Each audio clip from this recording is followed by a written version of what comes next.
Bonjour à tous, bienvenue dans une autre liste d'animes très spéciale sur notre chaîne. Aujourd'hui, nous allons parler d'animes où le personnage principal est antisocial. Si vous aimez ce type de contenu, abonnez-vous et laissez votre like et maintenant commençons la vidéo. Con est l'initio de la Guerra Civile Patria vino la création de Soldado mitad bestia, mitad humano, un desarrollo de los nortenos superado en numéro en un intento desesperado de contrarrestar las abrumadora fuerzas del sur. Capaz de dominar rapidamente los campos de batalla y lograr la victoria con facilidad, las habilidad divina de los soldados le valieron el nombre de encarnado. Sin embargo, a medida que avanzaba la guerra, los encarnados encontraron un problema relacionado con las bestia dentro de elo que no pudieron rectificar por medio ordinario. Una vez que terminó la guerra, surgieron misterio y relato de los encarnados que se sometiront à la desgracia de Sudia de guerra. Consciente de los horrors que enfrentaron durant la guerra, el sargento mayor especial y ex-capitán de los incarnat en Henriette se convierte en un cazador de bestia, aquello que quittant la vida a los incarnat que han sucumbido a los problema que experimentaron en los campos de batalla. Después de presenciar a su padre, un ex-soldado encarnado, encontrar su final a mano de uno de esos cazador de bestia, Nancy Schall Bancroft décide cazar a l'ombre que le quitó la vida a su padre. Sin embargo, el revlador encuentro de Nancy con el cazador de bestia la influi para buscar la raison d'être de la muerte de su padre y la problemática existencia de los encarnados en la sociedad.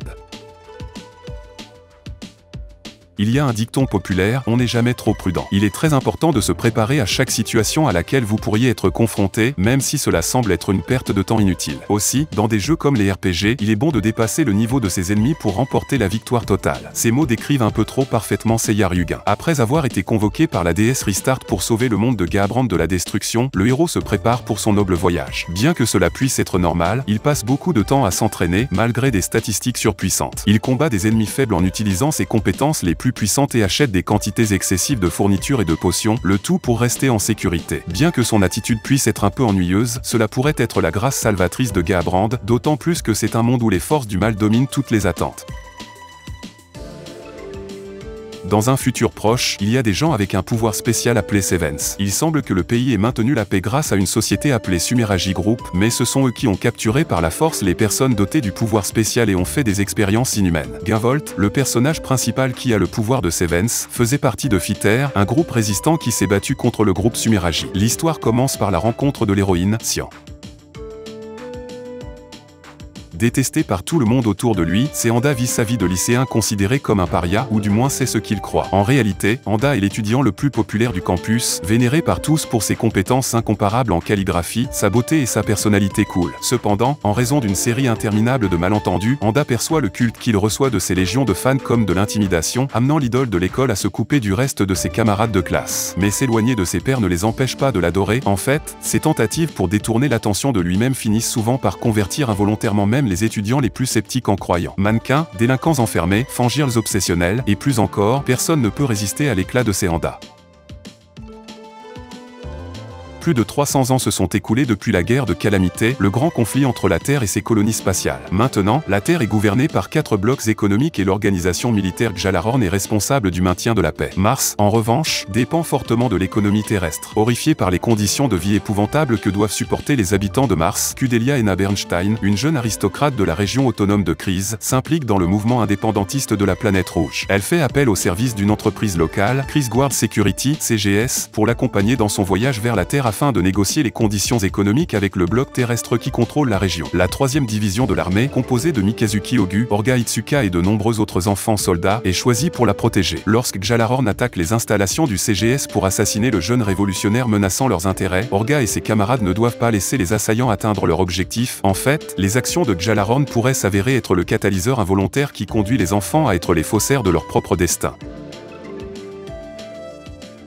Élevé dans un environnement conflictuel, l'enfant soldat Jonathan Amar déteste les armes et ceux qui les vendent. Mais lorsque Coco Ekmatiar, un trafiquant d'armes international, prend Jonah comme l'un de ses gardes du corps, il n'a d'autre choix que de prendre les armes. Avec les autres gardes du corps de Coco, composés principalement d'anciens soldats des opérations spéciales, Jonah est désormais chargé de protéger Coco et son objectif trop idéaliste de paix mondiale contre les innombrables dangers qui découlent de son travail. Jormungand suit Coco, Jonah et le reste de l'équipage alors qu'il parcourt le monde en vendant des armes sous la compagnie maritime internationale HCLI. Comme le travail de Coco est illégal en vertu du droit international, elle est obligée de contourner constamment les autorités locales et internationales tout en faisant affaire avec des armées, des militaires privés et des milices. Avec la CIA toujours sur ses traces et des assassins à chaque coin de rue, Jonah et l'équipage doivent protéger Coco et son rêve de paix mondiale de leur vie ou mourir en essayant.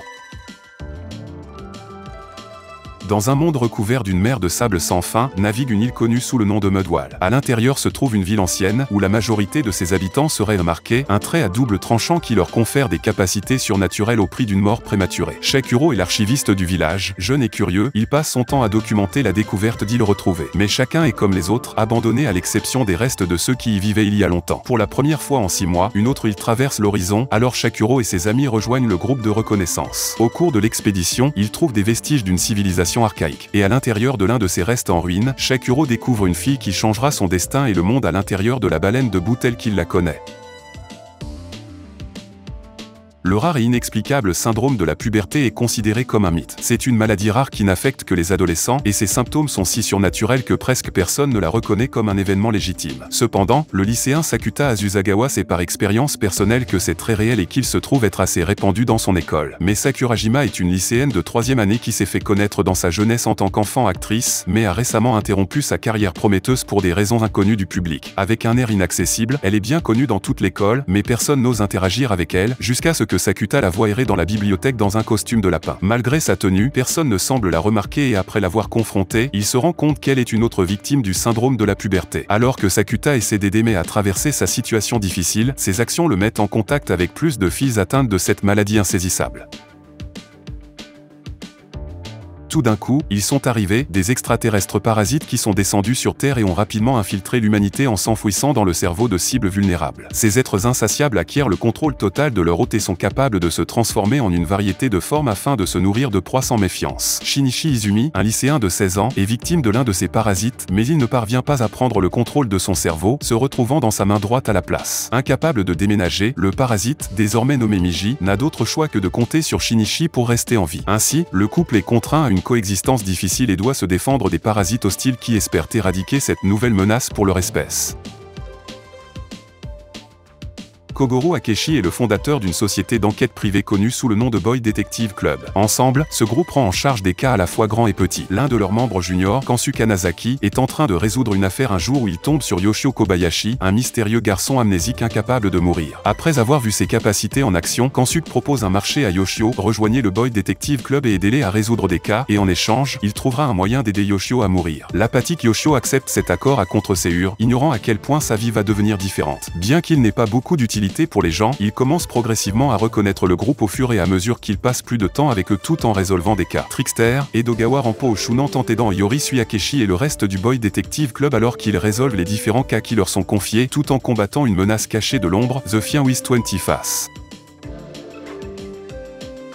Et c'était notre liste d'animes pour aujourd'hui. Si vous avez aimé la vidéo, n'oubliez pas de laisser votre like et également de vous abonner à notre chaîne pour toujours recevoir le meilleur contenu de vos animes préférés. Pour aujourd'hui on va rester ici, jusqu'à la prochaine vidéo qui sortira très bientôt.